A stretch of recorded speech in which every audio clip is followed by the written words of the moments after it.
الحمد لله وكفى وسلام على عباده الذين اصطفى أما بعد أعوذ بالله من الشيطان الرجيم بسم الله الرحمن الرحيم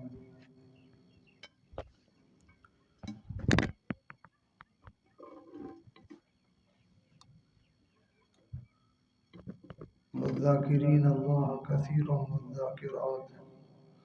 أعد الله لهم مغفرة وأجرا عظيما صدق الله العظيم سبحان ربك رب العزة عما يصفون وسلام على المرسلين والحمد لله رب العالمين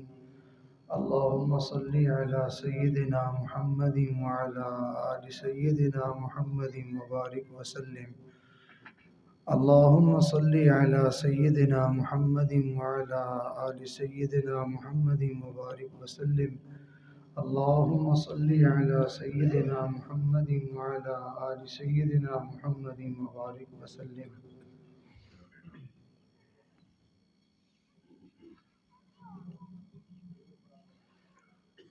حکومتوں کی طرف سے مختلف قسم کی سکیمیں نکالی جاتی ہیں اور ان سے فائدہ اٹھانے کے لیے کچھ شرائط طے کر دی جاتی ہیں۔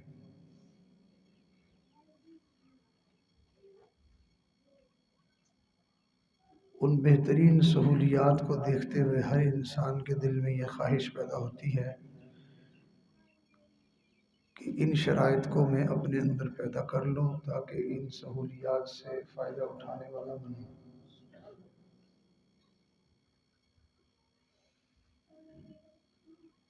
جبکہ حکومتوں کی طرف سے جاری کردہ اسکیمیں جو ہیں وہ کئی مرتبہ انسان ابھی تیاری میں ہوتا ہے تو وہ ختم ہو جاتی ہے، اور کئی مرتبہ وہ اپنی کہی ہوئی باتوں کو تبدیل کر دیتے ہیں۔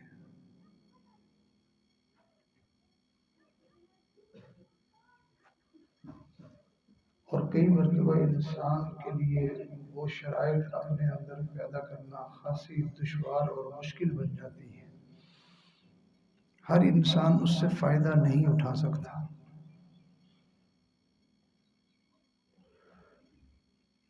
اللہ رب العزت بھی اپنے بندوں کو اپنی رحمتوں سے نوازنے کے لیے، اپنی جنتیں عطا کرنے کے لیے، اپنی بخشش اور اپنی رضا اور اپنا اجر دینے کے لیے اللہ تعالیٰ مختلف قسم کے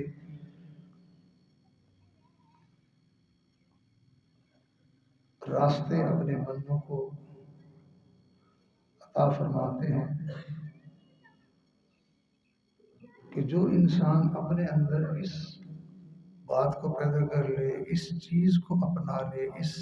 راستے کو اختیار کر لے، ہماری طرف سے اس کے لیے یہ انعامات ہیں۔ اور اللہ رب العزت کا ارادہ اپنے بندوں کو نوازنے کا ہی ہوتا ہے۔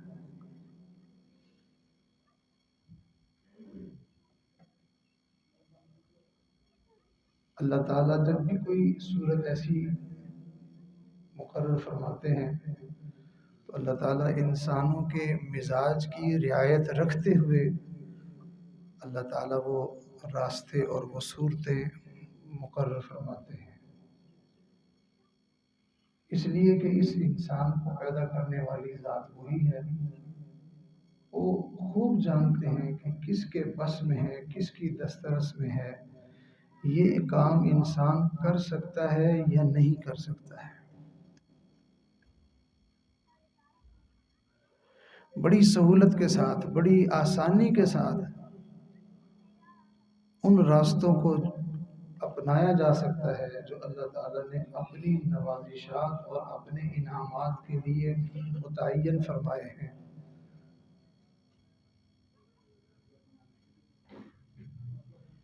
ایک طرف اللہ تعالیٰ نے انسان کی طبیعت بنائی ہے،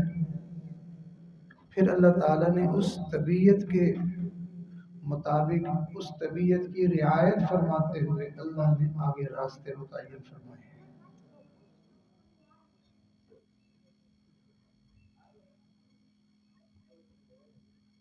مختلف مزاج اور مختلف طبیعتیں اور مختلف حالات رکھنے والے انسانوں کو اللہ تعالیٰ نے ایسا راستہ عطا فرمایا ہے کہ کوئی بھی انسان اللہ تعالیٰ کی ان نوازشات سے محروم نہیں رہ سکتا۔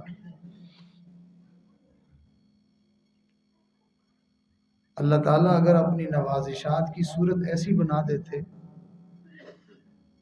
کہ جس کو صرف مالدار لوگ اپنا سکتے تھے، غریبوں کے بس دسترس میں نہ ہوتا، لوگ بیچارے کیا کرتے؟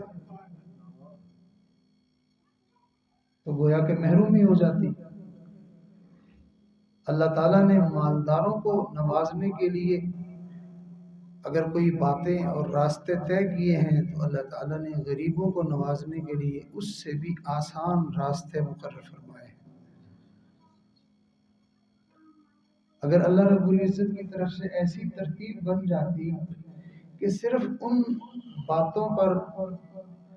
مرد ہی عمل کر سکتے تھے، مردوں کا مزاج اور طبیعت ایسی ہوتی کہ اللہ تعالیٰ کے بتائے ہوئے ان کاموں کو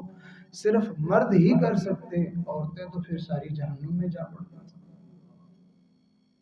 اللہ تعالیٰ نے ایسا بھی نہیں کیا، مردوں کو بھی نوازنے کے لیے اللہ نے راستے مقرر کیے تو عورتوں کو نوازنے کے لیے اللہ نے اس سے بھی آسان راستے مقرر فرمائے۔ اور اگر اللہ رب العزت ایسی ترتیب فرما دیتے کہ جو بندہ پڑھا لکھا ہے، بڑا سمجھدار اور دانا اور عقل مند ہوشیار چالاک ہے، وہ تو اللہ تعالیٰ کے ان راستوں سے، ان بتائے ہوئے طریقوں سے فائدہ اٹھا سکتا ہے، ایک بھولا بھالا سیدھا سادہ ان پڑھ بندہ اس سے فائدہ نہ اٹھا سکتا تو وہ سارے لوگ جہنم میں جا پڑتے۔ اللہ رب العزت نے اگر سمجھداروں کے لیے، پڑھے لکھے لوگوں کے لیے راستے مقرر فرمائے ہیں تو اللہ تعالیٰ نے بھولے بھالے سادہ ان پڑھ بندوں کے لیے بھی اس سے زیادہ آسان راستے بنائے ہیں۔ تو اللہ رب العزت نہیں چاہتے کہ میرے بندوں میں سے کوئی محروم رہ جائے، میری نوازشات سے کسی کا دامن خالی رہ جائے۔ اللہ تعالیٰ چاہتے ہیں میرا ہر بندہ میرے انعامات سے، میری رحمتوں سے اور میری مہربانیوں سے، میری نوازشات سے خوب خوب خوب فائدہ اٹھائے۔ آپ اس بات سے اندازہ لگائیں کہ قرآن کریم کے اندر مسلسل جو ہے وہ ایمان والوں کے لیے خطاب ہو رہے تھے، ارشادات اللہ تعالیٰ کی طرف سے جاری ہو رہے تھے، اور سب مسلمان اس بات کو جانتے تھے کہ جو بات مردوں کے لیے ہے اسی کے ضمن میں عورتوں کے لیے بھی اللہ تعالیٰ نے وہی باتیں ارشاد فرمائی ہوئی ہیں۔ ایک خاتون آتی ہیں اور آ کر نبی علیہ السلام کی خدمت میں عرض کرتی ہیں، اللہ کے نبی، سارا کچھ اللہ تعالیٰ نے مردوں کا نام لے کر، مذکر کا جو ہے وہ صیغہ استعمال کر کے، مردوں کا جو ہے وہ صیغہ استعمال کر کے اللہ نے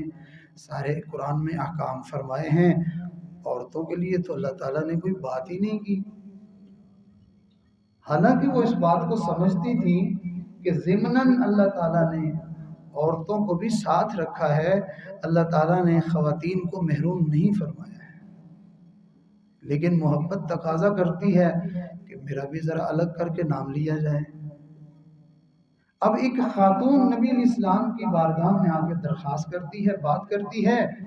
پروردگار کو اتنا پیار آتا ہے، اللہ تعالیٰ کی طرف سے ایسی رحمت کا نزول ہوتا ہے کہ اللہ رب العزت نے قرآن مجید کے اندر ایک آیت نازل فرمائی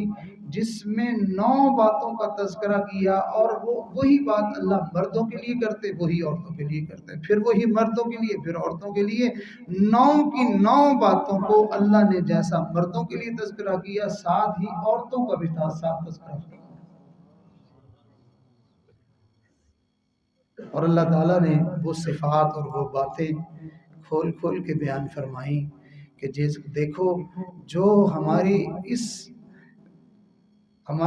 جو ہے وہ طریقے کو، اس راستے کو، اس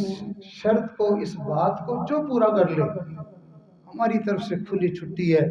جو بندہ ان باتوں کو اپنے اندر پیدا کر لے، اپنا لے، تو ہماری طرف سے اعلان سن لو، اعد اللہ لہم مغفرہ، ہم نے ان کے لیے بخشش تیار کی ہوئی ہے، وَأَجْرًا عَظِيمًا، اور بہت بڑا اجر ہم نے ان کے لیے تیار کیا۔ تو وہ باتیں چند ایک جو اس آیت مبارکہ میں ہیں اس کو ذرا سنیے۔ ارشاد فرمایا، ان المسلمین والمسلمات والمؤمنین والمؤمنات والقانتین والقانتات والصادقین والصادقات والصابرین والصابرات والخاشعين والخاشعات والمتصدقين والمتصدقات والصائمين والصائمات والحافظين فروجهم والحافظات والذاكرين الله كثيرا والذاكرات، أعد الله لهم مغفرة، أعد الله لهم مغفرة وأجرا عظيما۔ فرما برداری کرنے والے مرد ہوں، فرما برداری کرنے والی عورتیں ہوں، کہنا ماننے والے مرد ہوں، کہنا ماننے والی عورتیں ہوں، یا یوں کہیے کہ اسلام کے مطابق کام کرنے والے بھلے مرد ہوں یا عورتیں ہوں، اور ایمان کی کیفیات اور ایمانی جو ہے وہ خصلتیں اور صفات اپنے اندر پیدا کرنے والے مرد ہوں یا عورتیں ہوں۔ یوں اللہ تعالیٰ ایک ایک کر کے صفات کا تذکرہ کرتے جاتے ہیں کہ جس میں یہ بات ہو، مردوں میں ہو عورتوں میں ہو، مردوں میں ہو عورتوں میں ہو، اللہ تعالیٰ کے جو ہے وہ سامنے جھکنے والے مرد ہوں عورتیں ہوں، روزہ رکھنے والے مرد ہوں عورتیں ہوں، اور اللہ تعالیٰ کا خوف اور خشیت دل میں رکھنے والے مرد ہوں عورتیں ہوں، کرتے کرتے کرتے پھر اللہ نے آخر میں فرمایا، خوب ڈٹ کے اللہ کو یاد کرنے والے بھلے مرد ہوں یا عورتیں ہوں، اللہ ان کو کیا ہے، فرمایا ان کے لیے ہم نے بخشش تیار کی ہوئی ہے۔ ہماری طرف سے معاملہ کھلا ہے، کوئی مرد کر لے، کوئی عورت کر لے، کوئی پڑھا لکھا کر لے، کوئی ان پڑھ کر لے، کوئی جو ہے وہ بڑا دانا اور سمجھدار کر لے، کوئی سادی طبیعت والا کر لے، کوئی شہر والا کر لے، کوئی دیہاتی کر لے، ہم نے تو اپنے خزانے کھول دیے ہیں، جس کا جتنا جی چاہے وہ لوٹ لے۔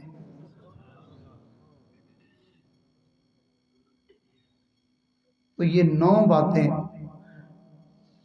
جس انسان کے اندر ہوں، گویا کہ قرآن اس کو بشارت دے رہا ہے کہ اللہ کی طرف سے اس بندے کے لیے مغفرت ہے۔ ان 9 میں سے آج ایک کا تذکرہ ہم سنتے ہیں، والخاشعین والخاشعات، اللہ کے سامنے جھکنے والے مرد، اللہ کے سامنے جھکنے والی عورتیں، یا دوسرے لفظوں میں کہا اللہ سے ڈرنے والے مرد یا اللہ سے ڈرنے والی عورتیں، اللہ کے سامنے عاجزی تواضع اختیار کرنے والے مرد یا عاجزی تواضع اختیار کرنے والی عورتیں، جن کے اندر عاجزی تواضع خشوع اور اللہ تعالیٰ کی طرف جھکنا، یہ کیفیت جس بندے میں پیدا ہو جائے، اس کے لیے اللہ کی طرف سے مغفرت اور بخشش ہے۔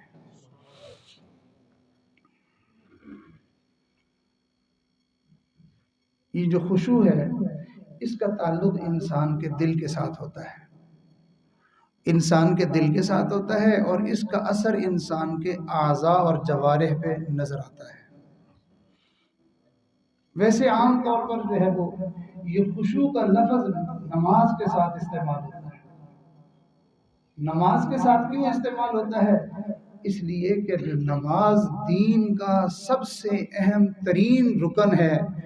جو کیفیت انسان کو نماز میں نصیب ہوتی ہے وہ کیفیت انسان کو پورے کے پورے دین میں نصیب ہوتی ہے۔ اس وجہ سے ہمارے بزرگوں نے فرمایا جس کی نماز ٹھیک اس کا پورا دین ٹھیک ہے، اور جس کی نماز ٹھیک نہیں ہے اس کے دین کا کوئی اعتبار نہیں ہے۔ اسی وجہ سے حدیث مبارکہ کا مفہوم ہے کہ قیامت کے دن جب بندے کا حساب و کتاب ہوگا، بڑے ہی دھیان سے توجہ سے سننے کی بات ہے۔ جو دوست نیچے منہ کرتے ہیں ان کی خدمت میں ادھر اوپر دیکھیں ذرا، بات دین کی جو سننے کا صحیح طریقہ ہے، اگر ہم اس کے مطابق سنیں گے تو سنی ہوئی بات دل میں اتر جائے گی اور عمل کرنا آسان ہو جائے گا۔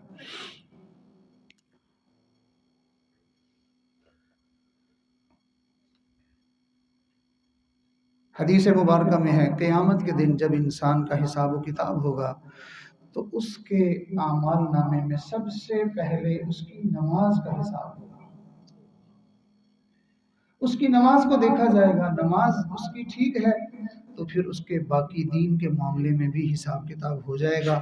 اور اگر دیکھا جائے گا کہ اس کی نماز سرے سے ہے ہی نہیں یا نماز ٹھیک نہیں ہے تو بس پھر اگلے معاملات کو نہیں دیکھا جائے گا، اس کو گھسیٹ کے جہنم میں ڈال دیا جائے گا۔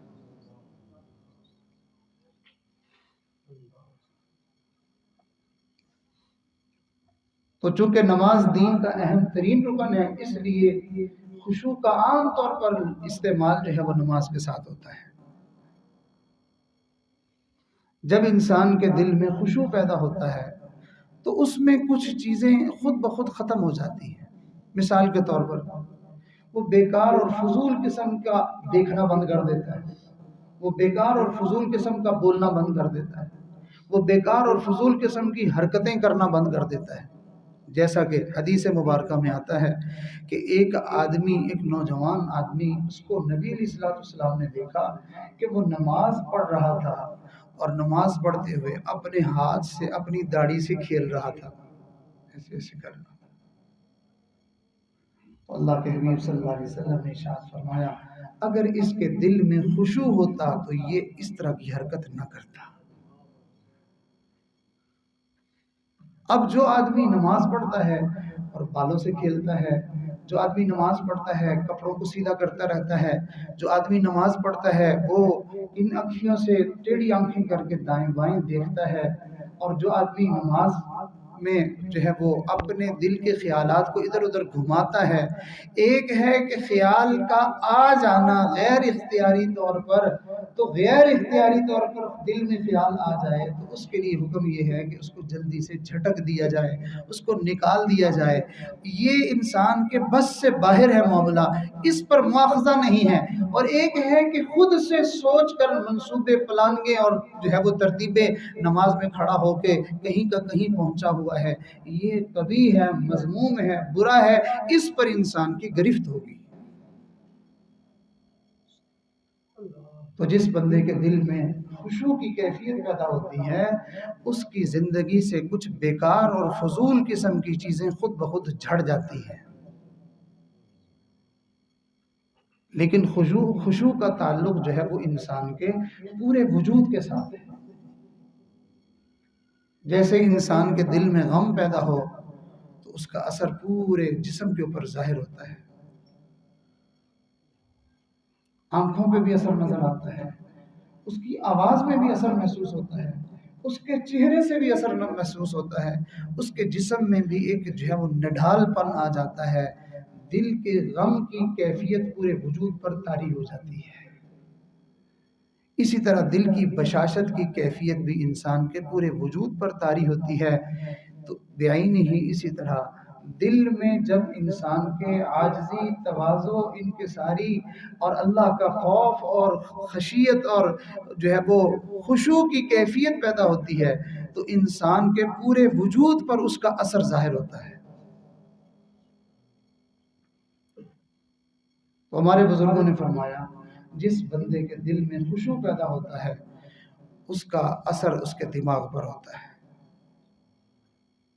جس کے دل میں خشوع ہوتا ہے اس کا اثر اس کے دماغ پر ہوتا ہے. انسان کا دماغ گناہ کی باتوں کو سوچنا چھوڑ دیتا ہے.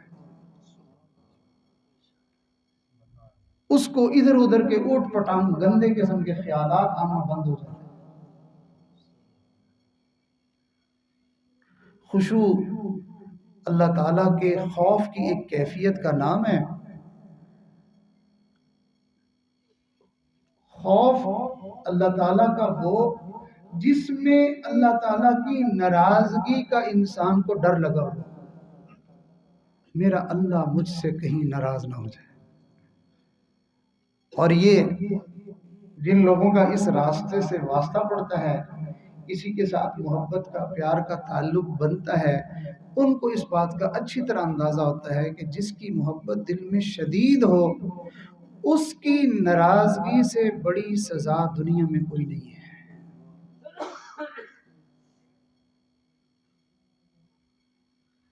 نیک اور فرما بردار اور باوفا بیوی فاقے سے نہیں ڈرتی ہے، بھوک پیاس سے نہیں ڈرتی ہے، بیماری سے نہیں ڈرتی ہے،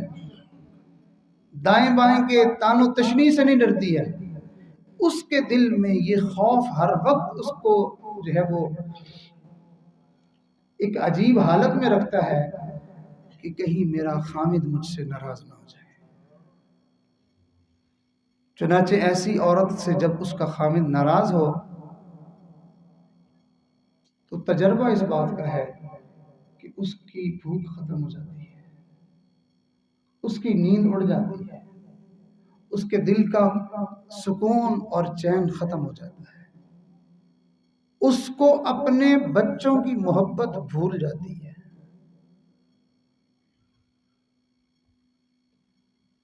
اپنے محبوب کی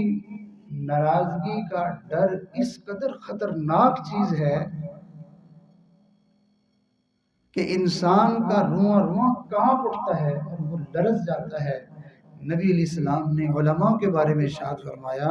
اللہ کا خوف اور اللہ کی خشیت اگر کسی کو نصیب ہے تو وہ اہل علم لوگ ہیں. میرے اور آپ جیسے لوگ تو بڑے بے دھڑک ہو کے گناہ کرتے رہتے ہیں. علماء کے لیے گناہ کرنا بہت مشکل کام ہے.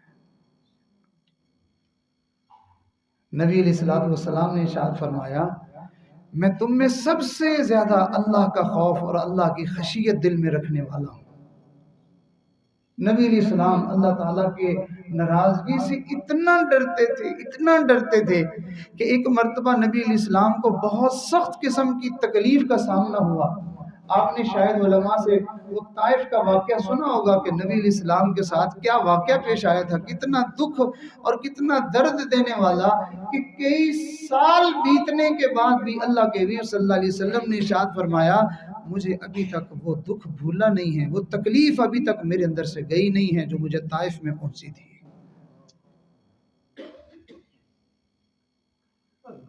لیکن وہاں پر اتنی تکلیف اور اتنا دکھ پہنچنے کے بعد نبی علیہ السلام اللہ تعالیٰ سے دعا کیا کر رہے ہیں، کہہ رہے ہیں یا اللہ مجھے آپ نے کن لوگوں کے حوالے کیا ہے، مجھے آپ میرے اوپر کن لوگوں کو آپ نے جو ہے وہ موقع دے دیا ہے. لیکن یہ بات کہنے کے بعد اللہ سے درخواست کرنے لگے یا اللہ اگر آپ مجھ سے ناراض نہیں ہیں نا، اگر آپ مجھ سے راضی ہیں، آپ مجھ سے ناراض نہیں ہیں نا تو اللہ مجھے پھر کوئی پرواہ نہیں ہے.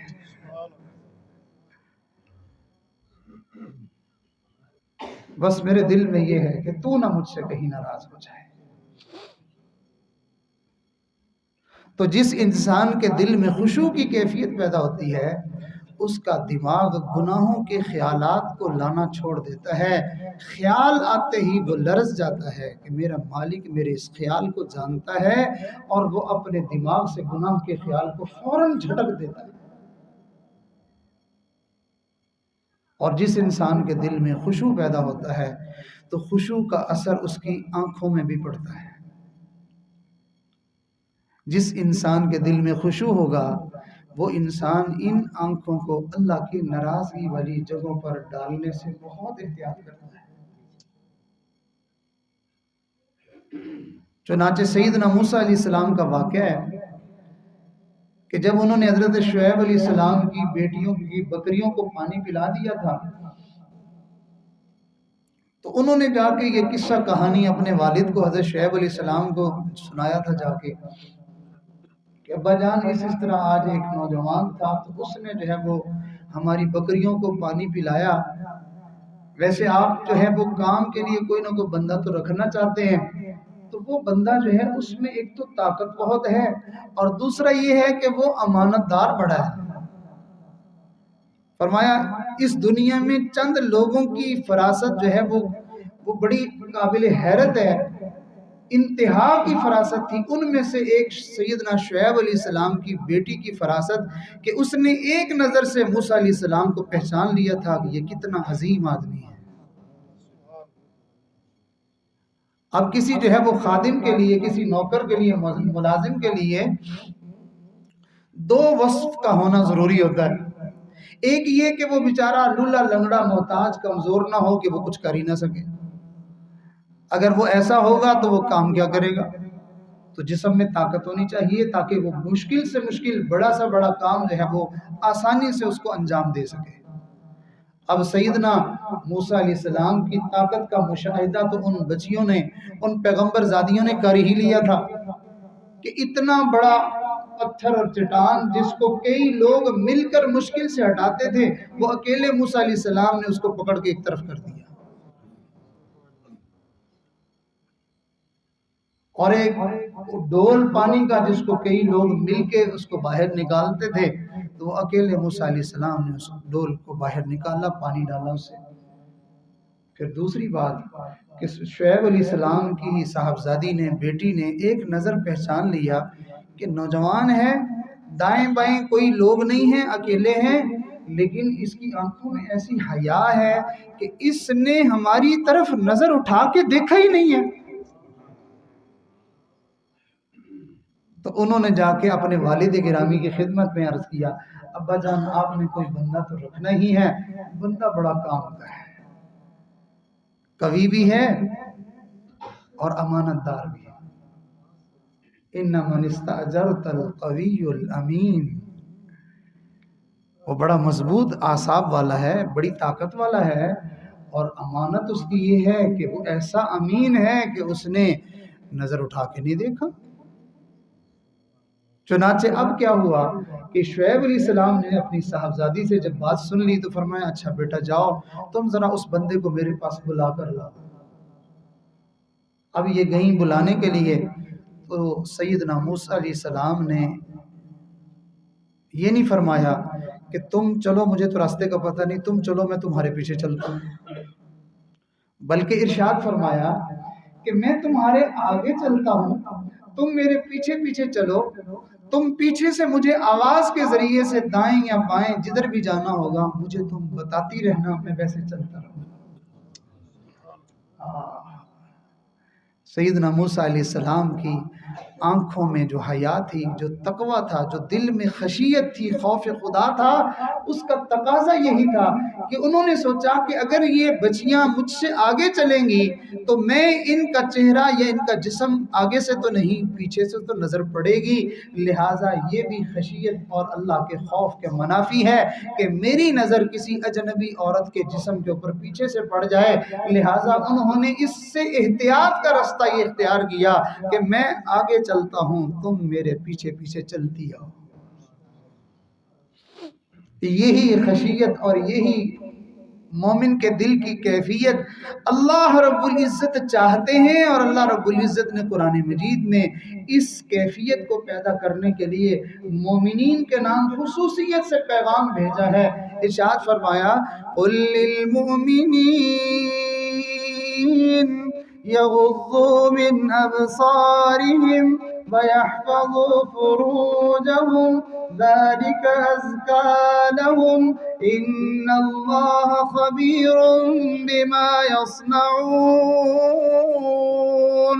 میرے محبوب جی میرے نبی جی اپنے غلاموں کو، اپنے فرما برداروں کو، اپنے جان نثاروں کو، اپنے وفاداروں کو، اپنے محبین کو میرا ایک میسج تو دے دیں کہ اپنی نگاہوں کو جھکا کے رکھا کرو۔ اور آج نبی کا عاشق ہے، نبی کا کلمہ پڑھنے والا ہے، نبی کا غلام ہے، اور آنکھیں بے حیا ہیں، اور آنکھیں پھاڑ پھاڑ کے دیکھنے کے بعد کہتا ہے وہ جی دیکھنے سے کیا ہوتا ہے، بندے کا دل ٹھیک ہونا چاہیے۔ ارے دل بگڑا ہوا ہو تبھی تو بندہ دیکھتا ہے، جب دل سدھرا ہوا ہو تو نگاہیں اٹھتی کہاں ہیں؟ تو دل کے خشوع کی اثر جو انسان کی نگاہ پہ پڑتا ہے وہ یہ کہ انسان کی آنکھیں جو ہے وہ آوارہ گردی چھوڑ دیتی ہیں، ادھر ادھر دیکھنا بند کر دیتی ہیں، اس کی آنکھوں میں حیا نمودار ہو جاتا ہے۔ صحابہ کرام رضوان اللہ تعالی علیہم اجمعین سارے کے سارے بڑے باحیا تھے، اور ہمارے آقا صلی اللہ علیہ وسلم کے حیا کے تو کیا کہنے ہیں۔ ام المؤمنین پوری امت کی ماں اور سب سے زیادہ عفیف اور پاک دامن عورت حضرت سیدہ ام عائشہ رضی اللہ تعالیٰ عنہ فرماتی ہیں میں نے اللہ کے حبیب کی نگاہوں میں وہ حیا دیکھی ہے جو میں نے مدینہ منورہ کی کنواری بچیوں کی آنکھوں میں بھی مجھے نظر نہیں آئی ہے۔ نبی حیا والا ہو اور امتی بے حیا ہو، بات جچتی تو نہیں ہے۔ تو اپنی آنکھوں کی حفاظت کرنا، انسان کی نظر قابو میں نہیں رہتی ہے جب تک دل میں خشوع کی وہ کیفیت پیدا نہیں ہوتی ہے۔ تو اللہ رب العزت نے ارشاد فرمایا والخاشعین والخاشعات والخاشعین والخاشعات، دل میں خشوع رکھنے والے مرد اور دل میں خشوع رکھنے والی عورتیں، اللہ ان کو کیا ہے، اعد اللہ لہم مغفرہ، ان کے لیے ہم نے بخشش تیار کی ہوئی ہے اور بڑا اجر تیار کیا ہوا ہے۔ معلوم ہوا بے حیا قسم کے مرد ہوں، بے حیا قسم کی عورتیں ہوں، ان کے لیے اللہ تعالیٰ کی طرف سے یہ بشارتوں اور یہ مغفرتوں کا اعلان نہیں ہے۔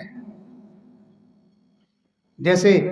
حکومت اعلان کرتی، شروع میں نے یہ بات عرض کر دی کہ حکومت اعلان کرتی ہے بھائی جو یہ کام کر لے گا، جس کی تعلیم اتنی ہوگی، جس کے پاس جو ہے فلاں چیز ہوگی، فلاں ہوگی، اس کو ہم یہ سہولت دیں گے۔ اللہ رب العزت بھی اپنے کلام میں یہ اعلان فرماتے ہیں جس میں یہ اوصاف ہوں گے ان کے لیے ہماری طرف سے اعلان ہے۔ اور ہمارا معاملہ کیا ہے، اگر حکومت اعلان کرے تو ہم کہتے ہیں کہ بھائی ابھی تو یہ کاغذات پورے نہیں ہیں، ابھی تو یہ شرط پوری نہیں ہے، لہٰذا سوال ہی پیدا نہیں ہوتا کہ ہمیں بھی یہ سہولت میسر آ سکے گی۔ لیکن اگر اللہ رب العزت اپنے سچے کلام میں اعلان کرے کہ یہ شرطیں چاہیے بخشش کے لیے، یہ صفات چاہیے اجر ملنے کے لیے، یہ انعامات جو ہے پانے کے لیے آپ کو یہ صفات اختیار کرنی ہوں گی، اور ہم قرآن کو ایک طرف یوں ہٹا کے ہم کہتے ہیں اللہ اب پہ ہی بخشو گا، تو پھر اللہ نے قرآن نازل کیوں کیا ہے؟ پھر اس میں صفات کیوں بیان کی ہیں؟ پھر اللہ تعالیٰ نے وہ ساری شرائط ان کا تذکرہ کیوں کیا ہے؟ وہ ویسے ہی وقت گزاری کے لیے۔ اللہ رب العزت کی ایک ایک بات سچی ہے، اٹل ہے، حقیقت ہے۔ تو لہٰذا خشوع کا اثر انسان کی نگاہوں پر کیا پڑتا ہے کہ اس کی آنکھیں بے شرمی اور بے حیائی کے مناظر کو دیکھنا چھوڑ دیتی ہیں۔ ہمارے بزرگوں نے اپنی آنکھوں میں ایسی حیا پیدا کی، ایسی حیا پیدا کی، ایسی حیا پیدا کی کہ بعض بزرگوں کے واقعات بندہ پڑھتا حیران ہو جاتا ہے کہ انہوں نے پوری زندگی دوسروں کی نہیں اپنی شرمگاہ کبھی نہیں دیکھی۔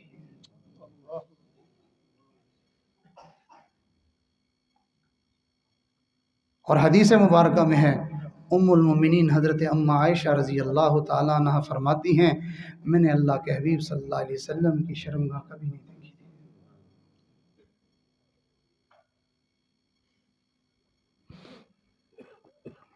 اور نظر کی احتیاط کرنے والوں نے انسانوں کی کیا، انہوں نے جانوروں کی شرمگاہوں کے اوپر کبھی نظر نہیں ڈالی.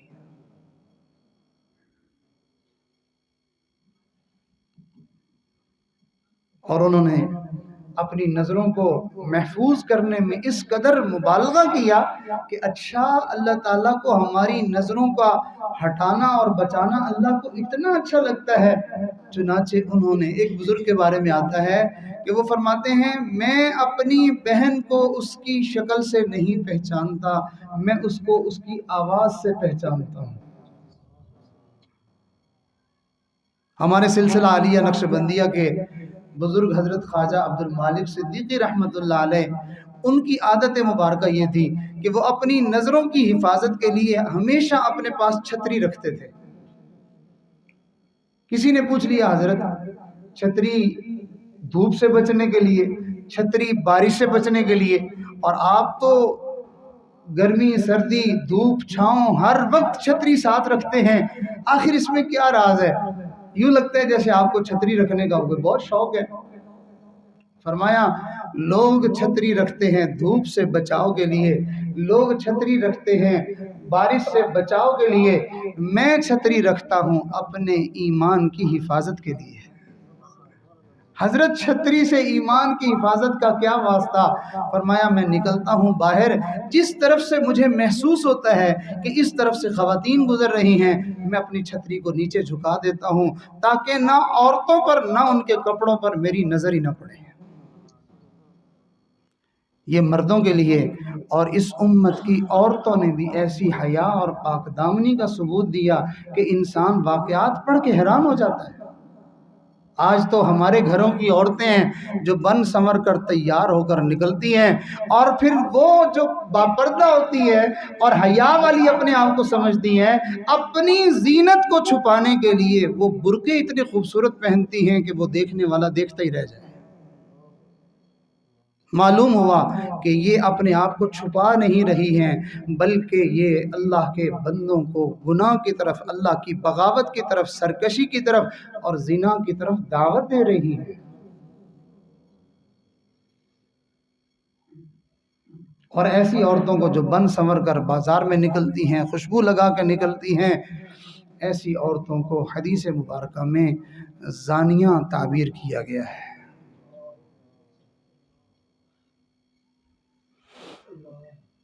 چنانچہ ایک عورت کا بڑا عجیب واقعہ لکھا ہوا،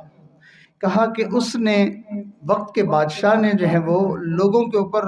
حکومت کے کچھ مسائل اور معاملات کی وجہ سے اس نے لوگوں کے اوپر ٹیکس لگا دیا. اب غریب عوام کے اوپر جب ٹیکس پڑا تو لوگوں کو بہت دشواری ہوئی، پریشانی ہوئی. اللہ رب العزت نے بعض لوگوں کو مال بھی دیا ہوتا ہے، اور بعض لوگوں کو اللہ تعالیٰ نے مال کے ساتھ ساتھ بڑا خوبصورت دل بھی دیا ہوتا ہے. بعض لوگ مالی طور پر غریب ہوتے ہیں اور بعض لوگ بیچارے دل کے غریب ہوتے ہیں. ہوتا تو سب کچھ ہے لیکن اللہ کے راستے پہ خرچ کرنے کی ہمت نہیں پڑتی، حوصلہ نہیں پڑتا. اس اللہ کی بندی کو اللہ تعالیٰ نے مال بھی خوب دیا تھا، اور دل کیا، سونے کا اللہ نے اس کو کوئی ٹکڑا دے دیا تھا. اب جب اس نے وقت کے حاکم کا یہ فیصلہ سنا تو اس نے ایک بندے کو بلایا اور اس کو کہا کہ اس کا محرم تھا، اس کا قریبی رشتہ دار تھا، اس کو بلا کے اس نے کہا کہ مجھے اللہ تعالیٰ نے بہت دیا ہے، ایک گٹھڑ اس نے اپنے زیورات کا تیار کیا جو کئی کلو کے حساب سے کہنے، تو اس نے وہ سونے کی گٹھڑی تیار کی اور اس نے کہا کہ یہ گٹھڑی لے جاؤ اور لے کر جا کے وقت کے حاکم کو میری طرف سے دے دو، اور اس کو کہو کہ تمہاری ایک اسلامی بہن ہے، اس نے یہ تمہیں یہ بھیجا ہے اور وہ یہ کہتی ہے کہ یہ میری طرف سے لے لو، بیت المال میں اس کو جمع کر لو، غریبوں کے اوپر سے ٹیکس کو ہٹا دو. اب وہ اس کے وہ زیورات کو لے کر اس کے پاس پہنچا، بادشاہ کے پاس، بادشاہ کو جا کے پیغام دیا اور اس کے سامنے اس گٹھڑی کو کھولا. بادشاہ نے جب ان زیورات کو دیکھا تو تو بادشاہ کی سوئی ہوئی حیا، سویا ہوا ضمیر جاگ گیا. اس کے دل میں آیا کہ اگر ایک بہن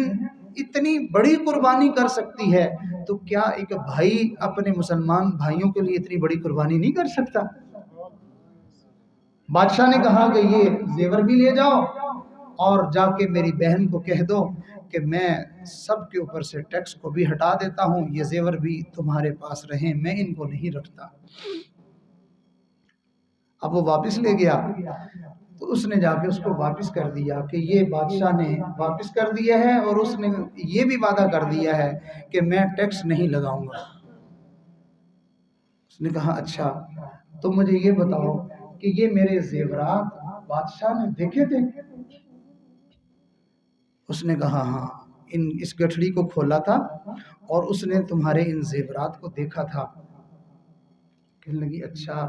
ایک اجنبی اور غیر مرد کی نگاہ ان زیورات پر پڑ چکی ہے، لہٰذا اب میں اس کو اپنے جسم پر لگانا مناسب نہیں سمجھتی، اس کو لے جاؤ، جا کے غریبوں میں بانٹ دو. اللہ رب العزت حیا والے ہیں، اللہ کے نبی حیا والے ہیں. اللہ تعالیٰ کو حیا والے مرد اور حیا والی عورتیں اللہ کو بہت پسند ہیں. جس بندے کے دل میں یہ خشوع پیدا ہو جاتا ہے اس کی آنکھیں باحیا ہو جاتی ہیں. اس کے بعد انسان کے دل کے اوپر اس خشیت کا اور اس جو ہے خشوع کی کیفیت کا انسان کے دل پہ کیا اثر ہوتا ہے. جس بندے کے دل میں خشوع پیدا ہو جاتا ہے یہ دل ہر وقت اللہ کے سامنے جھکا ہی رہتا ہے، دل ہر وقت اللہ کے سامنے گڑ گڑاتا ہی رہتا ہے. یہ وہ دل ہوتا ہے، اس دل میں غیر کی چاہت، غیر کی محبت، حتیٰ کہ غیر کے خیالات اس دل سے ختم ہو جاتے ہیں. یہ دل ہوتا ہے کہ ہر وقت اللہ کے خیال میں، اللہ کی یاد میں اور اللہ کی محبت میں مست و مگن رہتا ہے. جس کو کسی اللہ والے نے کہا اللہ وہ دل دے جو تیرے عشق کا گھر ہو، دائمی تیری رحمت کی اس پہ نظر ہو، دل دیکھ تیرے عشق میں یہ حال ہو اس کا، محشر کا اگر شور ہو تو بھی نہ خبر ہو. یہ کیفیت ہمارے سلسلے کے بزرگوں نے لوگوں کے اندر محنت کر کے اس صفت کو اور اس کیفیت کو اور اس حال کو طاری کر دیا. چنانچہ ہمارے سلسلہ عالیہ کے ایک بزرگ تھے حضرت خواجہ ابو الحسن خرقانی رحمۃ اللہ علیہ. ان کی بڑھاپے کی عمر میں 70 سال کی عمر میں بیٹھے ہوئے اللہ تعالیٰ سے دعا کر رہے ہیں. ایک ہے بندہ کسی بندے سے بات کرے، وہاں کسی طرح کا امکان پایا جاتا ہے، پتہ نہیں بات میں کوئی اونچ نیچ ہو. اور ایک یہ ہے کہ ایک عام بندہ بات کرے، اور ایک ہے کہ کوئی اللہ کا دوست اور اللہ کا ولی بات کرے. اور پھر اللہ کا ولی عام بندے سے نہیں اللہ سے بات کرے. اللہ سے دعا مانگتے ہوئے اللہ کا دوست کیا کہہ رہا ہے؟ کہہ رہے اللہ تو جانتا ہے کہ میں نے اپنی زندگی کے پچھلے 70 سال اس حال میں گزارے ہیں کہ میرے دل میں تیرے سوا کسی کا خیال نہیں آیا، میرے دل میں تیرے سوا کسی کا خیال نہیں آیا. اور ہماری تو نماز ایسی ہوتی ہے، پوری نماز میں ہمیں ہر طرح کا خیال آتا ہے، اللہ کا خیال نہیں آتا ہے. معلوم ہوا ہمیں اپنے دل پہ محنت کرنے کی بڑی ضرورت ہے. اس دل کو بنانے کی اور اس دل کو جو ہے وہ سنوارنے کی بڑی ضرورت ہے. اس لیے کہ انسان کو قیامت کے دن یہ چہرہ نہیں کام آئے گا. انسان کو قیامت کے دن اس کا کمایا ہوا مال پیسہ وہ نہیں کام آئے گا، اولاد نہیں کام آئے گی. ہاں کیا کام آئے گا؟ یوم لا ينفع مال ولا بنون إلا من أتى الله بقلب سلیم. جو چمکتا ہوا، جو سمرا ہوا، جو سدھرا ہوا، جو اللہ کی خشیت اور خوف سے بھرا ہوا دل لائے گا، یہ دل قیامت کے دن اس کے کام آ جائے گا. دل کو اگر چمکانا ہو، دل کو اگر چمکانا ہو تو کر لو ذکر الا اللہ الا اللہ الا اللہ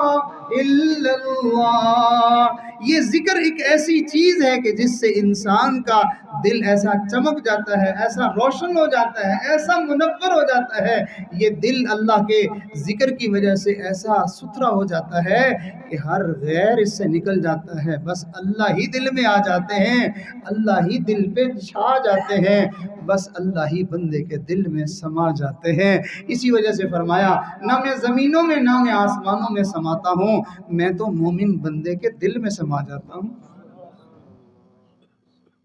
اللہ کرے مجھے اور آپ کو بھی ایسا دل نصیب ہو جائے۔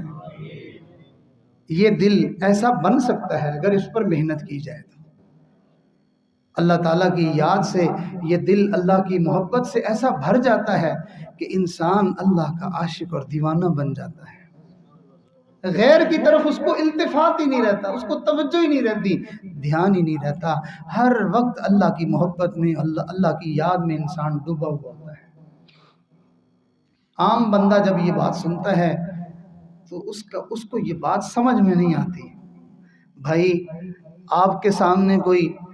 کسی میٹھی چیز کا تذکرہ چھیڑ دے اور وہ بتانا شروع کر دے ایسی مٹھاس ایسی مٹھاس ایسی مٹھاس، آپ اس کو گھنٹوں لگا کے سوچتے رہیں، کیا آپ اس مٹھاس کا تصور کر لیں گے؟ ہرگز نہیں، مٹھاس کا تصور نہیں کیا جا سکتا ہے، اس کا تعلق چکھنے کے ساتھ ہے۔ آپ ذرا سا لے کے منہ میں رکھ کے دیکھ لیں، آپ کو اس کی مٹھاس کا اندازہ ہو جائے گا۔ بالکل اسی طرح ذکر کرنے والے بندے کے دل کے اندر اللہ کی یاد کا کیا حال ہوتا ہے، یہ تصور میں آنے والی بات نہیں ہے۔ یہ ذکر کر کے اللہ کی یاد کو دل میں بسانے والا بندہ ہی اس کا اندازہ کر سکتا ہے کہ یہ کیا دولت ہے۔ تو دل کے اوپر انسان کے یہ کیفیت پیدا ہو جاتی ہے۔ جیسے ہمارے حضرت شاہ اشرف علی تھانوی رحمۃ اللہ علیہ کے ایک مرید تھے، تو انہوں نے جو ہے وہ اللہ کے ذکر سے اپنے دل کی ایسی کیفیت کر لی تھی۔ پہلے تو بڑے افسر تھے، ملازمت پیشہ تھے، اپنے کام ڈیوٹی کرتے تھے، لیکن ساتھ ساتھ اللہ کا ذکر اور اللہ کی محبت سیکھتے رہتے تھے۔ اللہ کی شان کے پھر ان کو اپنی نوکری سے ملازمت سے تو ریٹائرمنٹ ہو گئی، تو اب جو ہے وہ ہر وقت اللہ کے ذکر میں اللہ کی یاد میں رہتے تھے۔ تو کسی نے ایسے حال حوال پوچھ لیا، شاعر قسم کے بندے تھے، کسی نے پوچھا حضرت پہلے تو ذرا ملازمت میں ذرا کچھ وقت ادھر کچھ گھر کچھ ایسے گزر جاتا تھا، اب کیسی گزر رہی ہے؟ اب تو جو ہے وہ آپ فارغ ہو گئے ہیں، تو کیسا وقت گزر رہا ہے؟ تو اس کو انہوں نے شعر میں کہا، فرمایا پینشن ہو گئی ہے، کیا بات ہے اپنی، پینشن ہو گئی ہے کیا بات ہے اپنی، اب دن ہے اپنا رات ہے اپنی، اب اور ہی ہے میرے دن رات کا عالم، اب اور ہی ہے میرے دن رات کا عالم، ہر وقت ہی رہتا ہے یار سے ملاقات کا عالم، ہر وقت مجھے اللہ کی یاد لگی رہتی ہے۔ انہوں نے ایک شعر کہا، جس شعر کو سن کے حضرت اقدس تھانوی رحمۃ اللہ علیہ نے فرمایا، تم نے یہ اتنا اچھا شعر کہا ہے، اگر اللہ مجھے وسعت دے، توفیق دے، میرے پاس اتنی وسعت ہوتی تو اس شعر کے بدلے میں تمہیں اس زمانے میں، آج سے 100 سال پرانی بات ہے، فرمایا میرے اس شعر کے بدلے میں تمہیں انعام کے طور پر 1,00,000 روپے ہدیہ دے دیتا۔ انہوں نے کہا تھا، اللہ تعالیٰ کو مخاطب کر کے کہا تھا، ہر تمنا دل سے رخصت ہو گئی، ہر تمنا دل سے رخصت ہو گئی، اللہ اب تو آ جا، اب تو دل میں خلوت ہو گئی۔ تو انسان کے دل جب غیروں کی چاہت سے خالی ہوتا ہے تو پھر اللہ تعالیٰ کی محبت کا وہاں بسیرا ہو جاتا ہے۔ تو میں نے عرض کیا کہ دل کے اندر جب خشوع پیدا ہوتا ہے تو اس کا اثر دل کے اوپر یہ ہوتا ہے کہ انسان کو غیر کے خیالات وسوسے آنا بند ہو جاتے ہیں۔ تو یہ کوئی ایسی بعید از قیاس بات نہیں ہے، یہ کوئی ناممکن بات نہیں ہے۔ آج اس دور، اس زمانے میں، ان حالات میں، اس وقت میں بھی ایسے سینکڑوں نہیں ہزاروں لوگ دنیا میں موجود ہیں کہ جن کے دل کی یہی کیفیت ہے۔ اللہ کرے مجھے بھی نصیب ہو جائے، اللہ کرے آپ سب لوگوں کو نصیب ہو جائے۔ اور اگلا عمل فرمایا، اس دل کے خشوع کی کیفیت جب پیدا ہوتی ہے تو اس کا اثر پیٹ پہ کیا پڑتا ہے؟ فرمایا پیٹ کے اوپر اس کا اثر یہ پڑتا ہے کہ مشتبہ اور حرام چیزیں اس پیٹ میں جانا بند ہو جاتی ہیں۔ دوسرے لفظوں میں یوں کہیے کہ پھر انسان کی کھانے پینے میں آزادی وہ ختم ہو جاتی ہے، ہوٹلنگ والا سلسلہ منقطع ہو جاتا ہے۔ یہاں سے یہ اچھا ملتا ہے، وہاں سے وہ اچھا ملتا ہے، آج یہاں سے کھانا ہے، کل کو وہاں سے کھانا ہے، اور فلاں چیز کھانی ہے، یہ چیزیں ختم ہو جاتی ہیں۔ یہ دل اللہ کے خوف اور خشیت والا جب بنتا ہے تو اس پیٹ میں پھر مشتبہ چیز جانا بند ہو جاتی ہے۔ ہمیں نہیں محسوس ہوتا کہ کیا کھایا اور اس کا کیا اثر پڑا، کیا کھایا اور کیا اثر پڑا۔ ایک بزرگ فرمانے لگے، میں ایک دعوت پہ گیا اور ان کے ہاتھ سے کھانا جو ہے وہ اس میں ذرا شبہ والی بات تھی، کوئی یقینی بات نہیں تھی کہ پتہ نہیں یہ حرام کا معاملہ، یہ یقین نہیں تھا،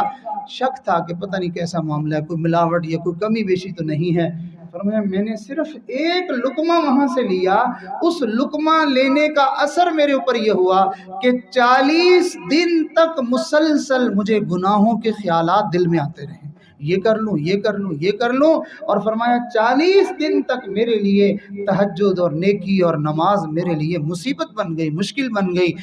مجھ سے وہ کام کرنا اتنا دشوار ہو گیا کہ مجھ سے وہ کام نہیں ہوتے تھے۔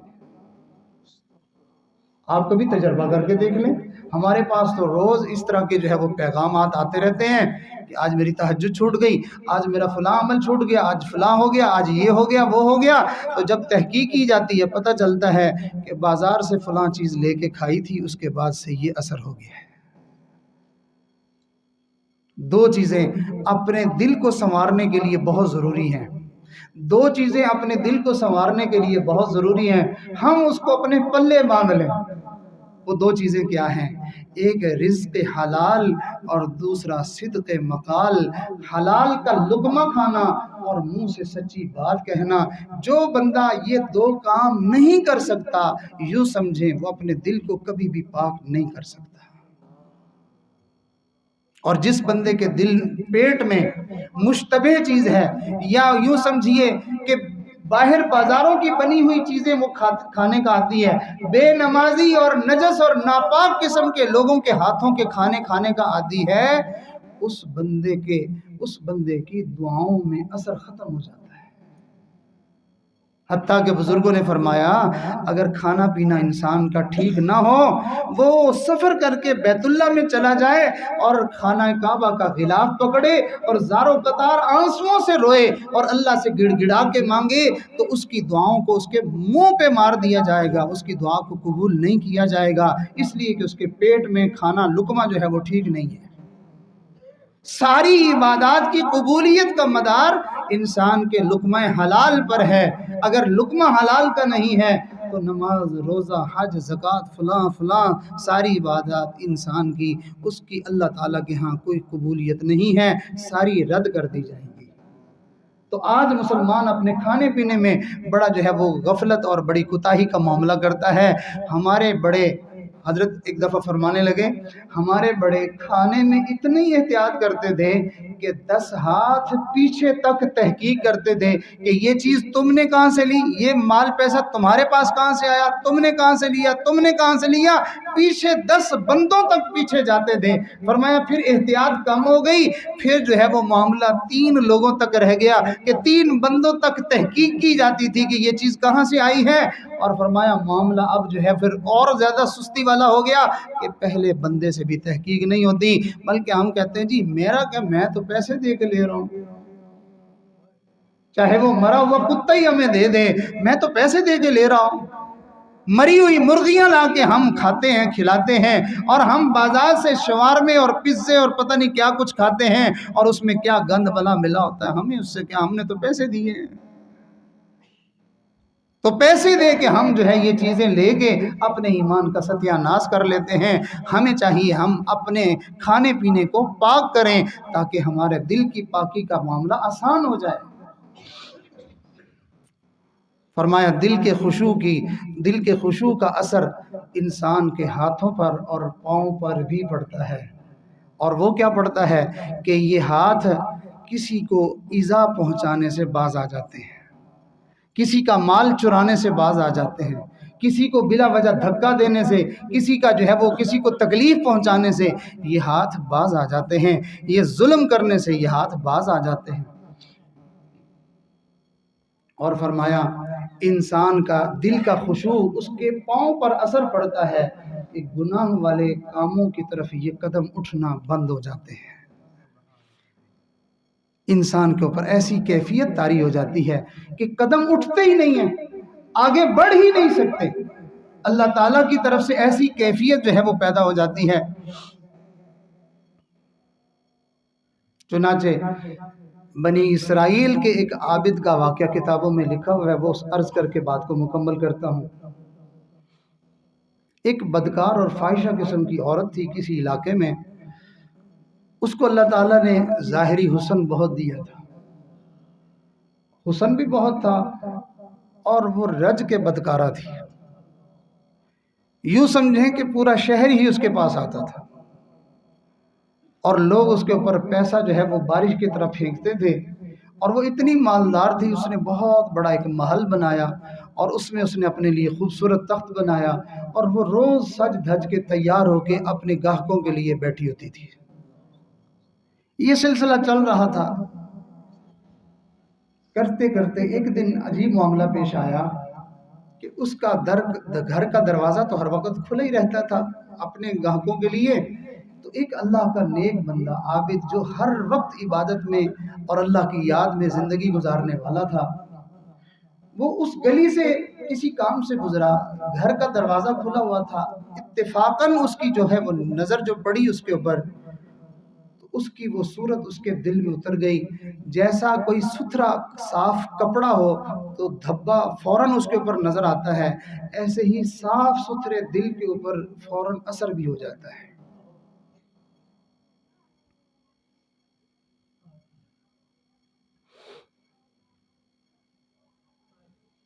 وہ شکل اس کے دل میں اتر گئی، آنکھ ہٹا تو لی اس نے، لیکن وہ گندگی کا اثر دل پہ رہ گیا۔ حدیث مبارکہ میں ہے، نبی علیہ السلام نے ارشاد فرمایا،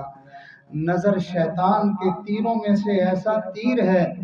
جو کبھی خطا نہیں جاتا، ہمیشہ نشانے پہ لگتا ہے۔ تو اس لیے ہمیں اپنی نظروں کے معاملے میں بہت احتیاط کرنے کی ضرورت ہے۔ چنانچہ اس نے جا کے اپنے مقام پر اپنے دل کو صاف کرنے کے لیے بہت محنت کی، روزے رکھے، نمازیں پڑھی، دعائیں مانگی، ذکر اذکار کیا، لیکن وہ تھا خیال کہ وہ ہٹنے کا نام ہی نہیں لیتا تھا۔ جب وہ تھک ہار گیا تو اس نے دل میں یہ سوچا کہ بھئی یہ خیال تو جاتا نہیں ہے، تو کیوں نہ میں اپنی اس خواہش کو پورا ہی کر لوں۔ چنانچہ اس نے چھوڑا مصلی اور عبادت کو چھوڑا، اور اس بدکارہ کے پاس مال پیسہ لے کے کہ جس سے اس کی ملاقات ہو جائے، اتنا پیسہ لے کے یہ اس کے پاس پہنچ گیا۔ اس نے جا کے اس کو پیسے دے دیے اور یہ اس کے قریب بیٹھ گیا۔ تھوڑی ہی دیر گزری کہ اس بدکارہ نے اس نوجوان کو دیکھا کہ اس کا رنگ پھیکا پڑ گیا ہے اور اس کا جسم لرز رہا ہے۔ اس نے جب یہ منظر دیکھا تو پوچھنے لگی، تمہیں کیا ہوا؟ اس نے کہا، میرے دل میں یہ خیال آیا، ابھی میرے دل میں یہ خیال آیا کہ مجھے میرے رب نے سال ہا سال اپنے سامنے مصلی پہ بیٹھے دیکھا، اپنا نام لیتے دیکھا، اپنی بارگاہ میں سجدے کرتے دیکھا، اور آج میں اس بے حیائی کے لیے یہاں آ کے بیٹھا ہوں، میرا رب مجھے دیکھ رہا ہے۔ اس نے کہا، اچھا تمہارا یہ معاملہ ہے تو تم اپنا کام پورا کرو، جس کام کے لیے تم نے پیسے دیے ہیں، اور جاؤ تم، اگر تمہاری طبیعت خراب ہو رہی ہے۔ اس نے کہا، پیسے بھی تم رکھو اور میں جاتا ہوں، میں اپنے رب کو ناراض نہیں کر سکتا۔ آنکھوں میں آنسو تھے، لرزتا کانپتا، رنگ پھیکا، یہ وہاں سے چل پڑا۔ اللہ والوں کی کہتے ہیں نا اشعار، آپ نے سنے ہوں گے، یک زمانہ صحبت باولیا بہتر از 100 سالہ طاعت بیریا۔ اللہ والوں کی ایک لمحے کی صحبت انسان کو وہ مقام دلوا دیتی ہے، وہاں تک پہنچا دیتی ہے جہاں انسان کی سال ہر سال کی کئی 100 سال کی عبادت بھی انسان کو اس مقام تک نہیں پہنچاتی ہے۔ چنانچہ اس عورت نے اس کیفیت کو اللہ والے کے اوپر اس حالت کو طاری اپنی آنکھوں سے دیکھ لیا، اس کے دل پہ ایسی چوٹ پڑی، وہ تو چلے گئے، اس نے دل میں سوچا کیسا نوجوان ہے، میں نے زندگی میں آج تک کوئی ایسا انسان نہیں دیکھا کہ جس نے پیسہ کمایا، محنت کی، وہ لے کے آیا، جب اس کو گناہ کا موقع ملا تو بجائے اس کے کہ وہ گناہ کرتا، گناہ بھی نہیں کیا، روتا بھی اتنا ہے اور ڈر بھی ایسا گیا ہے، اللہ کا خوف اس کے اوپر ایسا طاری ہو گیا ہے، اس نے تو گناہ نہیں کیا تو یہ حال ہے، میں نے تو اتنی زندگی گناہوں میں گزاری ہے، میرا کیا بنے گا، میرے دل میں اللہ کا خوف کیوں پیدا نہیں ہوتا؟ یہ خیال اس کو بار بار ستانے لگا، یہ بار بار خیال اس کو جو ہے وہ تڑپانے لگا، یہاں تک کہ یہ عورت دل میں نادم اور شرمسار ہو کر اس نے سوچا کہ اب میں کروں تو کیا کروں؟ اس کے دل میں خیال آیا کہ سیدنا موسیٰ علیہ السلام کے پاس میں جاتی ہوں اور ان سے جا کے کہتی ہوں کہ حضرت آپ مجھے توبہ کروا دیں اور مجھے اس گندگی والی زندگی سے مجھے چھٹکارے کا کوئی راستہ بتا دیں، تو وہ اللہ کے نبی ہیں، میرے لیے کوئی راستہ بن جائے گا۔ چنانچہ اب وہ حضرت موسیٰ علیہ السلام کی طرف گئی تو اس نے دیکھا کہ حضرت بہت بڑا مجمع ہے لوگوں کا اور وہاں حضرت ان کو واعظ و نصیحت فرما رہے ہیں۔ اس نے ایک بندے کو بلایا اور اس کو کہا کہ تم جاؤ اور جا کے حضرت سے میرے حوالے سے اس طرح سے بات کرو۔ بعض لوگ بیچارے عقل کے پورے سورے ہوتے ہیں، ان کو بات کرنے کا ڈھنگ نہیں آتا، ان کو پیغام دینا آتا نہیں ہے۔ اس نے بھرے مجمع میں جا کے سیدنا موسیٰ علیہ السلام کو سب لوگوں کے سامنے کہہ دیا، حضرت جی وہ عورت آئی ہے اس کا نام لے کے تو وہ آپ کو بلا رہی ہے اور آپ سے ملنا چاہتی ہے۔ اب سیدنا موسیٰ علیہ السلام کو بڑا غصہ آیا کہ بھی کیسا بے وقوف آدمی ہے، سب کے سامنے اس طرح سے بات کر رہا ہے تو لوگوں کے دل میں شیطان یہ بات ڈالے گا ایسی گندی عورت ہے تو موسیٰ علیہ السلام سے اس کا کیا واسطہ اور کیا کام ہے، اچھا اس کا مطلب ہے کہ وہ بھی ان سے ملنے آئی ہے تو خدا نخواستہ ان کا کوئی غلط معاملہ ہے۔ موسیٰ علیہ السلام نے ڈانٹ دیا اور اس سے ارشاد فرمایا اس کو کہو چلی جائے، میں نہیں ملنا چاہتا۔ اب اس ملنگ نے جا کے موسیٰ علیہ السلام کا پیغام بھی اسی رنگ میں پہنچا دیا۔ اب وہ تو ٹوٹی ہوئی تھی پہلے ہی اپنی زندگی اور اپنے گناہوں کی وجہ سے، تو موسیٰ علیہ السلام کی جب ڈانٹ بھرا پیغام اس کو ملا تو وہ روتی دھوتی لرزتی کانپتی گھر چلی گئی، سوچنے لگی رب تو ناراض تھا ہی صحیح، اللہ کا نبی بھی ناراض اور اس نے مجھے اپنے دربار سے دھتکار دیا ہے، وہ مجھ سے بات ہی نہیں کرنا چاہتے۔ جب یوں انسان ٹوٹتا ہے تو پھر مزاج ہے انسان کا، طبیعت ہے، پھر انسان تنہائی ڈھونڈتا ہے۔ چنانچہ اپنے گھر گئی، کنڈی لگا لی اس نے اور اللہ کے سامنے اس نے رونا دھونا شروع کر دیا، اللہ میں نے تجھے ناراض کیا ہے، میں نے بہت برا کیا ہے، اب میرے لیے کوئی ٹھکانہ نہیں ہے، کوئی جگہ نہیں ہے، کوئی میرا سہارا نہیں ہے، اب مجھے توبہ کے لیے بھی کوئی بندہ نہیں مل رہا، تیرے نبی نے مجھے ڈانٹ دیا ہے۔ یوں اس نے رونا دھونا شروع کیا۔ میں قربان جاؤں، اللہ کو اپنے بندوں سے بڑا پیار ہے۔ اب اس نے رونا شروع کیا، ادھر دروازے پہ دستک ہونا شروع ہوئی۔ اس کے دل میں خیال تھا کہ میرے پاس تو اتنے لوگ آتے تھے، لگتا ہے پھر کوئی آ گیا ہے، اب وہ مجھے پھر گناہ کی طرف دعوت دے گا تو میں کیا کروں گی، میں کیا کروں گی، وہ میں دروازہ ہی نہیں کھولتی ہوں، میں باہر جاتی ہی نہیں ہوں۔ جیسے جیسے یہ روئے تڑپے اللہ سے مانگے کہ میں نہیں جاتی ہوں، دستک اور زور سے ہو۔ بالآخر مجبور ہو کر یہ دروازے کی طرف باہر گئی، جا کے دیکھا تو اللہ کے پیغمبر موسیٰ علیہ السلام دروازے پہ کھڑے ہوئے ہیں۔ حضرت آپ کیسے آئے؟ آپ نے تو مجھے ڈانٹ دیا تھا۔ فرمایا ہاں، میں اس وقت لوگوں کو واعظ کر رہا تھا، دین کی بات سمجھا رہا تھا، اس وقت بات مناسب تو نہیں تھی، ڈانٹ دیا میں نے اس لیے، لیکن اللہ کی طرف سے وحی آ گئی، اے موسیٰ میری ایک بندی تیرے پاس آئی، تو نے اس کو ڈانٹ کے واپس کر دیا ہے۔ تو میں موسیٰ خود چل کے تیرے دروازے پہ آیا ہوں، بتا تو کس لیے آئی تھی؟ حضرت میں تو اپنے گناہوں سے توبہ کرنا چاہتی ہوں۔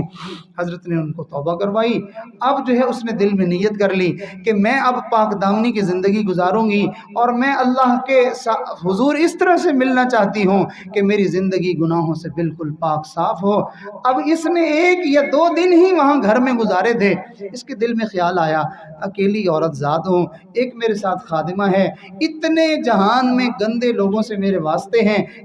جن کو میں نے برائی کا راستہ دکھایا ہوا ہے وہ تو آ کے زبردستی بھی میرے ساتھ کر سکتے ہیں اور مجھے پھر اس غلط گناہ کے راستے کی طرف کھینچ سکتے ہیں، تو میرا یہاں رہنا مناسب نہیں ہے، میں اپنے آپ کو یہاں رہ کے گناہوں سے بچا نہیں پاؤں گی، لہٰذا مجھے کہیں چلے جانا چاہیے۔ اس نے اس محل کو چھوڑ دیا، اللہ کے لیے اپنے لباس کو بدلا، اس نے سادہ کپڑے پہن کے وہ اپنے آپ کو چھپا کے وہاں سے چلی۔ راستے میں سوچتی ہے کدھر جاؤں، دل میں خیال آیا جس پاک دامن عفیف انسان کی صحبت نے میرے دل کی یہ حالت کی ہے، کیوں نہ میں وہاں چلی جاؤں اور ساری زندگی میں اس کی خادمہ بن کر رہوں، شاید اس کی برکت سے اللہ تعالیٰ میری مغفرت فرما دے اور مجھے جو ہے وہ نجات مل جائے۔ یہ سوچ کر وہ پوچھتی پچھاتی اس نوجوان کی بستی میں چلی گئی، وہاں ان کے گھر پہنچی، وہاں گھر والوں سے کہا میں نے اس فلاں سے جو ہے ملنا ہے، میں نے اس سے بات کرنی ہے۔ انہوں نے کہا اس کے اعمال کا اور عبادت کا وقت ہے،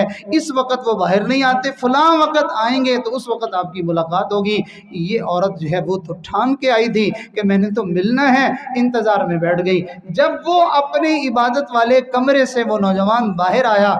اس کی نظر پڑی اس عورت پر کہ یہ وہی فاحشہ پھر میرے پیچھے پہنچ گئی ہے، میں تو اپنا ایمان بچا کے پہلے مشکل سے آیا تھا، شیطان نے اس کو پھر میرے پیچھے بھیج دیا۔ اس کے دل میں یہ بات آئی، اللہ کا خوف اور اللہ کی خشیت اس کے اوپر ایسی غالب آئی، وہ لرزا، کانپا، چیخ ماری، وہیں گرا اور اس کی جان نکل گئی۔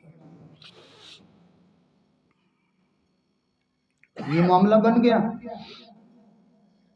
3 دن وہ عورت وہی رہی، خاموشی میں اس نے وقت گزارا۔ 3 دن کے بعد پھر اس نے گھر والوں سے اپنے ارادے کا اظہار کیا کہ میں تو اس طرح سے جو ہے میری زندگی اور یہ معاملہ، اور میں اس نیت سے آئی تھی، تو آگے سے اللہ کی طرف سے یہ معاملہ پیش آ گیا ہے، تو اب میرے لیے آپ لوگ کوئی بھلائی کا راستہ بتائیں۔ گھر والوں کو اس کے اس توبہ پر اور اس کے نیکی کی طرف آنے پر بہت خوشی ہوئی۔ انہوں نے کہا کہ اچھا ایک اس کا بھائی ہے، ہم اس سے پوچھتے ہیں اگر وہ تمہیں اپنے نکاح میں قبول کر لے تو۔ چنانچہ گھر والوں نے اس کے بھائی سے بات کی، اس نے کہا اچھا یوں اگر ایک عورت جو ہے وہ پاک دامنی کی زندگی گزارنا چاہتی ہے اور وہ توبہ طائب ہو چکی ہے اور اللہ تعالیٰ کو منانے کے لیے اس نے اتنا بڑا قدم اٹھا لیا ہے تو میں اس نکاح کے لیے تیار ہوں۔ چنانچہ علماء نے لکھا، فرمایا اس عورت کا اس نیک مرد کے نیک بھائی کے ساتھ نکاح ہوا، اللہ رب العزت نے ان کو پاک دامنی کی نیکی والی زندگی نصیب فرمائی۔ اگلی بات کہ جو انسان نیکی کی طرف آتا ہے پھر اللہ اس کو انعام کیا دیتے ہیں، فرمایا اس عورت کو اللہ تعالیٰ نے 7 بیٹے عطا فرمائے جو بنی اسرائیل کے بڑے بڑے اولیاء بن کر دنیا سے گزرے ہیں۔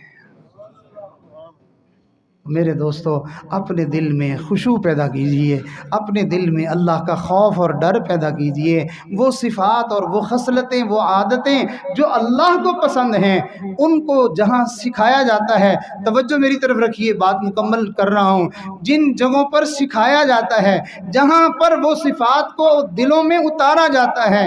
ان جگہوں کو آج کے دور میں، آج کے زمانے میں ان جگہوں کو بزرگوں کی خانقاہیں کہا جاتا ہے۔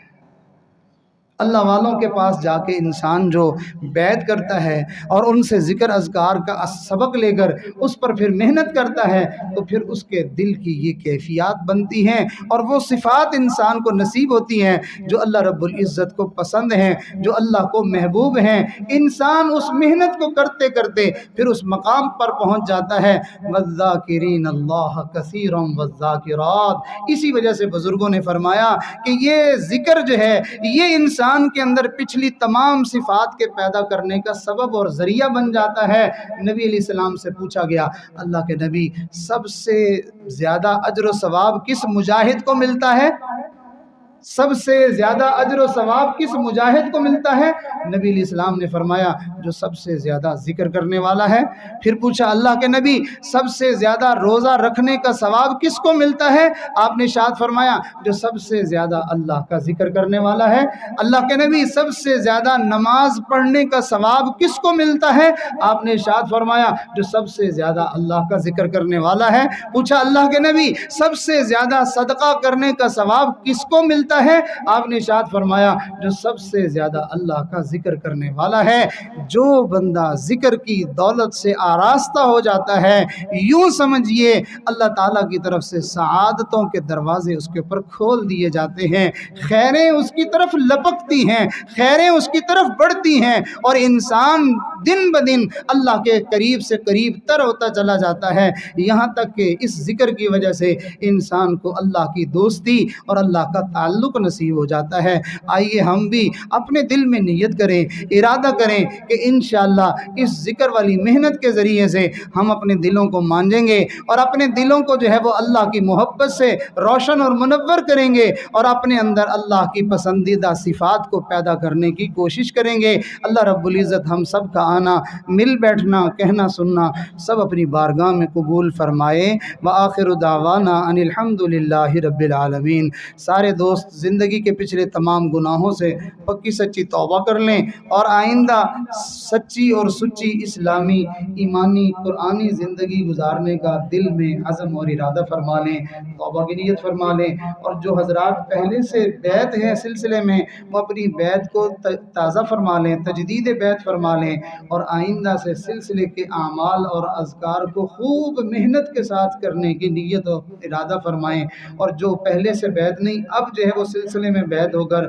ذکر کی محنت میں لگ کے اپنے آپ کو اللہ تعالیٰ کی پسندیدہ صفات سے متصف کرنا چاہتے ہیں تو وہ سلسلے میں بیعت کی نیت فرما لیں۔ توبہ کے ساتھ ساتھ یہ آواز میری مائیں بہنیں بیٹیاں سن رہی ہیں، وہ بھی اگر اس عمل میں شریک ہوں گی تو اللہ تعالیٰ ان کو بھی یہ سعادتیں نصیب فرمائیں گے۔ تو ایک اعلان بھی جو ہے وہ سن لیجئے توبہ سے پہلے، یہ اعلان بھی ضروری ہے۔ جیسے ہم نے ماہانہ طور پر ٹھہر جو بھائی، جیسے ہم نے ماہانہ طور پر بھائی تھوڑی دیر ٹھہر جو، لیٹ چلاؤ، جیسے ہم نے ماہانہ طور پر یہ سلسلہ بنایا ہے، اصل میں تو اپنے ایمان کو چمکانے کا، ایمان کو بڑھانے کا ایک بہانہ ہے، ماہانہ نہیں بلکہ ایمان بنانے کا بہانہ ہے، تو یہ سلسلہ ہے۔ تو اسی طرح ہمارے دوست جانتے ہیں اس بات کو کہ ہر سال الحمدللہ یہ عمل جو ہے وہ ایک بڑے پیمانے پہ ہوتا ہے۔ ماہانہ تو عصر سے عشاء تک ہوتا ہے، اور سالانہ میں ہماری کوشش یہ ہوتی ہے کہ کم از کم 24 گھنٹے جو ہے وہ ہمارے دوستوں کو اس ماحول میں رہنا نصیب ہو، اور اسی مقصد کے حصول کے لیے الحمدللہ ملک بھر سے بڑے بڑے علماء اور بڑے بڑے بزرگان دین کہ جن کی زیارت سے، جن کی صحبت سے لوگوں کے دلوں کے اندر ایمان جگمگاتا ہے اور ایمان کی کیفیت بڑھتی ہے، ان لوگوں کو باقاعدہ تکلیف دے کے یہاں پہ مدعو کیا جاتا ہے، وہ سفر کی مشقت اٹھا کر یہاں تشریف لاتے ہیں تاکہ ہم سب لوگ اہل علاقہ ان کے فیوز و برکات سے اور ان کی صحبت سے فائدہ اٹھا سکیں اور خوب خوب نفع اٹھائیں۔ تو الحمدللہ وہ سالانہ پروگرام ہمارا اگلے مہینے کے 4 اور 5 کو ہے۔ جیسے مردوں کے لیے وسیع انتظام ہوتا ہے الحمدللہ، اسی طرح پردے میں خواتین کے لیے بھی اسی طرح انتظام ہوتا ہے، یہیں پہ رہائش، یہیں پہ کھانا اور سارا سلسلہ یہیں پہ اللہ تعالیٰ انتظام فرما دیتے ہیں۔ بس ہم نے یہ کرنا ہوتا ہے کہ وقت نکال کے اس میں جو ہے وہ حاضری دینی ہوتی ہے۔ تو ترتیب یہ ہوگی کہ انشاءاللہ 4 کی صبح فجر کے وقت سے یہ اجتماع کا سلسلہ شروع ہوگا۔ اللہ والوں کا جو ہے وہ مجالس اور محافل اس کی ابتدا فجر کے وقت شروع ہو جائے گی انشاءاللہ۔ دور کے ہمارے دوسرے شہروں سے مثلاً نواب شاہ سندھ سے، اور اسی طرح جامشورو سے، حیدرآباد سے، سانگڑ سے، کراچی سے، مختلف علاقوں سے، اور پنجاب سے بھی، لاہور سے، فیصل آباد سے، گجرانوالہ سے،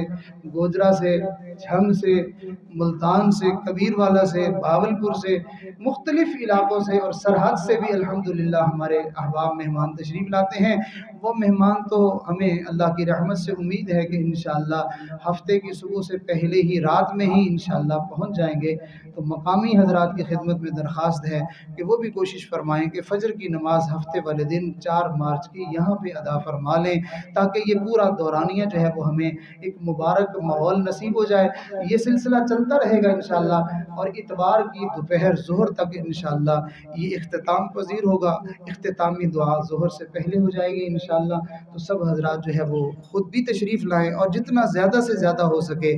دائیں بائیں اطراف میں لوگوں کو دعوت دیں، تاکہ ہمارا اللہ سے تعلق جڑ جائے، اللہ کی محبت ہمیں نصیب ہو جائے، اور ہماری دنیا سنور جائے اور ہماری آخرت سنور جائے۔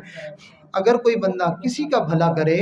اللہ اس کا بھلا کر دیتے ہیں، اور کسی کا بھلا اس سے بڑا نہیں ہو سکتا کہ اس بندے کو اللہ سے ملوا دیا جائے اور اس کی بخشش اور مغفرت کا بندہ جو ہے وہ سبب اور ذریعہ بن جائے۔ اس سے بڑا بھلا اور کوئی نہیں ہو سکتا۔ تو اس لیے سب حضرات کوشش فرمائیں گے انشاءاللہ۔ اور میری اگلی درخواست تمام دوستوں سے یہ بھی ہے کہ دور سے آنے والے لوگ وہ تو ہمارے مہمان ہوں گے، ہم کوشش کریں کہ ہم مہمان نہ بنیں بلکہ ہم میزبان بنیں۔ ہم ان مہمانوں کا اکرام کریں۔ دور دور سے جو ہے وہ علماء، صلحاء، اللہ کے نیک بندے آئیں گے، تو ہم یہاں سے جھنگ شریف میں ہر سال اجتماع میں حاضری ہوتی ہے، تو میں اپنے دوستوں سے ہمیشہ یہی درخواست کرتا ہوں کہ بھائی مہمان بن کے نہ جائیں بلکہ اللہ کے مہمانوں کے میزبان بن کر جائیں۔ جو آج دنیا میں اللہ کے مہمانوں کی میزبانی کرے گا، کل قیامت میں اللہ تعالیٰ جنت میں اس کو اپنی جو ہے وہ میزبانی عطا فرمائیں گے۔ تو اب آپ سب حضرات یہ نیت فرمائیں کہ انشاءاللہ ہم آنے والے مہمانوں کے خادم بنیں گے۔ مجھ سے جس رنگ میں، جس انداز میں، جس طریقے سے خدمت ممکن ہو سکی انشاءاللہ میں اپنی خدمت کو پیش کروں گا، اس لیے کہ اگر ہم شریک ہوئے تو صرف اپنا ہی اجر ہوگا۔ اگر ہم شریک ہوئے تو صرف اپنا ہی اجر ہوگا، اور اگر ہم آنے والوں کے خادم بن گئے تو ہزاروں کا مجمع جو اعمال کرے گا ان تمام اعمال کا اجر خدمت کرنے والوں کے حصے میں آ جائے گا۔ تو یہ زیادہ نفع کمانے کی صورت ہے۔ تو اس لیے جو دعاؤں کے ذریعے سے اس جو ہے وہ اجتماع کی کامیابی کا ذریعہ بن سکیں، وہ خوب دعائیں کریں۔ الحمدللہ ہمارے بچے بچیاں وہ دعاؤں میں لگے ہوئے ہیں، خوب اہتمام کر رہے ہیں، دعائیں مانگ رہے ہیں، ذکر کر کے، تلاوت کر کے، نفل پڑھ کے اجتماع کی قبولیت کے لیے، کامیابی کے لیے دعا فرما رہے ہیں۔ تو آپ حضرات بھی ان دعاؤں کے ذریعے سے شامل ہو جائیں۔ جو جسمانی طور پر خدمت میں اپنے آپ کو پیش کر سکیں تو وہ بھی رابطہ کر لیں، جو مالی طور پر خدمت کر سکیں، جو مہمانوں کو کھانا کھلانے کے انتظار صورت میں، گندم کی صورت میں، چاول کی صورت میں، جس رنگ میں جو کوئی سمجھتا ہے کہ میرے لیے یہ ممکن ہے تو اپنی سعادت پانے کے لیے، وگرنہ آپ دیکھتے ہی ہیں الحمدللہ ہر سال اللہ اپنے مہمانوں کا انتظام فرما دیتے ہیں، کمی کوئی نہیں ہوتی۔ لیکن ہمارے لیے اگر سعادت کا دروازہ کھل جائے تو یہ ہماری خوش بختی ہوگی۔ اللہ سب لوگوں کو اس خدمت میں جو ہے وہ قبول فرما لے۔ سب حضرات توبہ کی نیت فرما لیں، اور جو بیعت ہونا چاہے وہ توبہ کے ساتھ ساتھ بیعت کی بھی نیت فرمائیں۔ خطبہ سنیں۔ الحمدللہ وکفی وسلام علی عبادہ الذین اصطفی، اما بعد۔ یہ کلمات پڑھیں۔ اعوذ باللہ من الشیطان الرجیم، بسم اللہ الرحمن الرحیم، لا الہ الا اللہ محمد الرسول اللہ۔ ہم دوبارہ سے ان کلمات کو پڑھیں، یہ نیت کر کے کہ ایک بندے کی اپنے اللہ کے ساتھ صلح ہو رہی ہے، ایک گناہگار اپنے روٹھے ہوئے رب کو منانے کے لیے اس کی خدمت میں منت پیش کر رہا ہے۔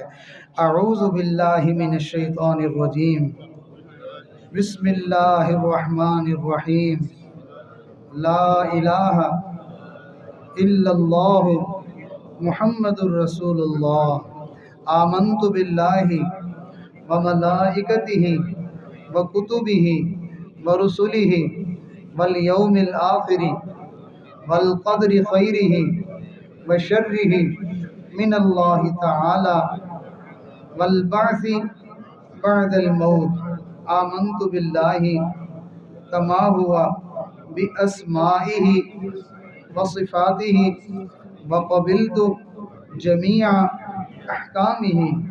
اقرار باللسان وتصدیق بالقلب۔ اشہد ان لا الہ الا اللہ واشہد